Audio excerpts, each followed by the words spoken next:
What I did this summer, October 2005. The first Summer Founders program has just finished. We were surprised how well it went. Overall, only about 10% of startups succeed, but if I had to guess now, I'd predict 3 or 4 of the 8 startups we funded will make it. Of the startups that needed further funding, I believe all have either closed a round or are likely to soon. 2 have already turned down lowball acquisition offers. We would have been happy if just one of the 8 seemed promising by the end of the summer. What's going on? Did some kind of anomaly make this summer's applicants especially good? We worry about that, but we can't think of one. We'll find out this winter. The whole summer was full of surprises. The best was that the hypothesis we were testing seems to be correct. Young hackers can start viable companies. This is good news for 2 reasons. A, it's an encouraging thought, and B, it means that Y Combinator, which is predicated on the idea, is not hosed. More precisely, the hypothesis was that success in a startup depends mainly on how smart and energetic you are, and much less on how old you are or how much business experience you have. The results so far bear this out. The 2005 Summer Founders ranged in age from 18 to 28, average 23, and there is no correlation between their ages and how well they're doing. This should not really be surprising. Bill Gates and Michael Dell were both 19 when they started the companies that made them famous. Young founders are not a new phenomenon. The trend began as soon as computers got cheap enough for college kids to afford them. Another of our hypotheses was that you can start a startup on less money than most people think. Other investors were surprised to hear the most we gave any group was $20,000. But we knew it was possible to start on that little because we started ViaWeb on $10,000. And so it proved this summer. 3 months funding is enough to get into second gear.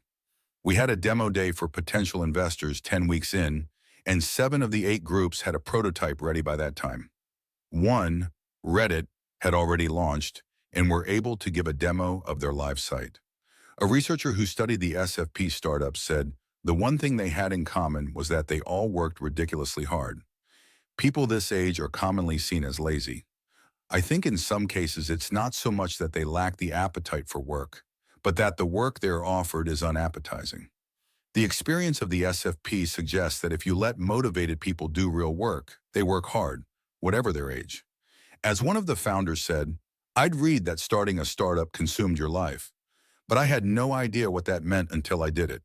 I'd feel guilty if I were a boss making people work this hard, but we're not these people's bosses. They're working on their own projects. And what makes them work is not us, but their competitors.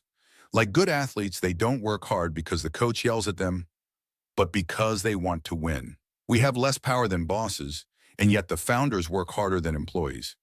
It seems like a win for everyone. The only catch is that we get on average only about 5 to 7% of the upside, while an employer gets nearly all of it. We're counting on it being 5 to 7% of a much larger number. As well as working hard, the groups all turned out to be extraordinarily responsible. I can't think of a time when one failed to do something they'd promised to, even by being late for an appointment. This is another lesson the world has yet to learn. One of the founders discovered that the hardest part of arranging a meeting with executives at a big cell phone carrier was getting a rental company to rent him a car because he was too young. I think the problem here is much the same as with the apparent laziness of people this age. They seem lazy because the work they're given is pointless, and they act irresponsible because they're not given any power. Some of them, anyway. We only have a sample size of about 20, but it seems so far that if you let people in their early 20s be their own bosses, they rise to the occasion. Morale. The Summer Founders were as a rule very idealistic. They also wanted very much to get rich. These qualities might seem incompatible, but they're not. These guys want to get rich, but they want to do it by changing the world. They wouldn't, well, 7 of the 8 groups wouldn't, be interested in making money by speculating in stocks. They want to make something people use. I think this makes them more effective as founders. As hard as people will work for money, they'll work harder for a cause. And since success in a startup depends so much on motivation, the paradoxical result is that the people likely to make the most money are those who aren't in it just for the money. The founders of Kiko, for example, are working on an Ajax calendar. They want to get rich, but they pay more attention to design than they would if that were their only motivation. You can tell just by looking at it. I never considered it till this summer, but this might be another reason startups run by hackers tend to do better than those run by MBAs. Perhaps it's not just that hackers understand technology better, but that they're driven by more powerful motivations. Microsoft, as I've said before, is a dangerously misleading example. Their mean corporate culture only works for monopolies. Google is a better model. Considering that the summer founders are the sharks in this ocean, we were surprised how frightened most of them were of competitors. But now that I think of it, we were just as frightened when we started ViaWeb. For the first year, our initial reaction to news of a competitor was always, "We're doomed." Just as a hypochondriac magnifies his symptoms till he's convinced he has some terrible disease. When you're not used to competitors, you magnify them into monsters. Here's a handy rule for startups. Competitors are rarely as dangerous as they seem. Most will self-destruct before you can destroy them. And it certainly doesn't matter how many of them there are, any more than it matters to the winner of a marathon how many runners are behind him. It's a crowded market, I remember one founder saying worriedly. "Are you the current leader?" I asked. "Yes." "Is anyone able to develop software faster than you?" "Probably not." "Well, if you're ahead now and you're the fastest, then you'll stay ahead. What difference does it make how many others there are?" Another group was worried when they realized they had to rewrite their software from scratch. I told them it would be a bad sign if they didn't. The main function of your initial version is to be rewritten. That's why we advise groups to ignore issues like scalability, internationalization, and heavy-duty security at first. I can imagine an advocate of best practices saying these ought to be considered from the start. And he'd be right, except that they interfere with the primary function of software in a startup, to be a vehicle for experimenting with its own design. Having to retrofit internationalization or scalability is a pain, certainly. The only bigger pain is not needing to, because your initial version was too big and rigid to evolve into something users wanted. I suspect this is another reason startups beat big companies. Startups can be irresponsible and release version 1s that are light enough to evolve. In big companies, all the pressure is in the direction of over-engineering. What got learned? One thing we were curious about this summer was where these groups would need help. That turned out to vary a lot. Some we helped with technical advice, for example, about how to set up an application to run on multiple servers. Most we helped with strategy questions, like what to patent and what to charge for and what to give away.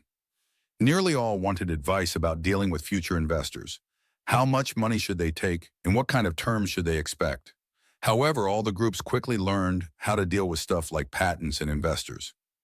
These problems aren't intrinsically difficult, just unfamiliar. It was surprising, slightly frightening even, how fast they learned. The weekend before the demo day for investors, we had a practice session where all the groups gave their presentations. They were all terrible. We tried to explain how to make them better, but we didn't have much hope. So on demo day, I told the assembled angels and VCs that these guys were hackers, not MBAs. And so while their software was good, we should not expect slick presentations from them. The groups then proceeded to give fabulously slick presentations. Gone were the mumbling recitations of lists of features. It was as if they'd spent the past week at acting school. I still don't know how they did it. Perhaps watching each other's presentations helped them see what they'd been doing wrong. Just as happens in college, the summer founders learned a lot from one another, maybe more than they learned from us. A lot of the problems they face are the same, from dealing with investors to hacking JavaScript. I don't want to give the impression there were no problems this summer. A lot went wrong, as usually happens with startups. One group got an exploding term sheet from some VCs. Pretty much all the groups who had dealings with big companies found that big companies do everything infinitely slowly. This is to be expected. If big companies weren't incapable, there would be no room for startups to exist. And of course, there were the usual nightmares associated with servers. In short, the disasters this summer were just the usual childhood diseases. Some of this summer's 8 startups will probably die eventually. It would be extraordinary if all 8 succeeded. But what kills them will not be dramatic external threats, but a mundane internal one, not getting enough done. So far, though, the news is all good. In fact, we were surprised how much fun the summer was for us. The main reason was how much we like the founders. They're so earnest and hardworking. They seem to like us too. And this illustrates another advantage of investing over hiring. Our relationship with them is way better than it would be between a boss and an employee. Y Combinator ends up being more like an older brother than a parent.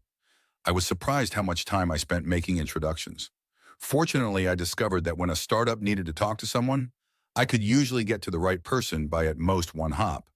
I remember wondering, how did my friends get to be so eminent?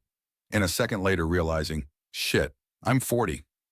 Another surprise was that the 3-month batch format, which we were forced into by the constraints of the summer, turned out to be an advantage. When we started Y Combinator, we planned to invest the way other venture firms do. As proposals came in, we'd evaluate them and decide yes or no. The SFP was just an experiment to get things started, but it worked so well that we planned to do all our investing this way, one cycle in the summer and one in winter. It's more efficient for us and better for the startups too. Several groups said our weekly dinners saved them from a common problem afflicting startups, working so hard that one has no social life. I remember that part all too well. This way, they were guaranteed a social event at least once a week, independence. I've heard Y Combinator described as an incubator. Actually, we're the opposite. Incubators exert more control than ordinary VCs, and we make a point of exerting less.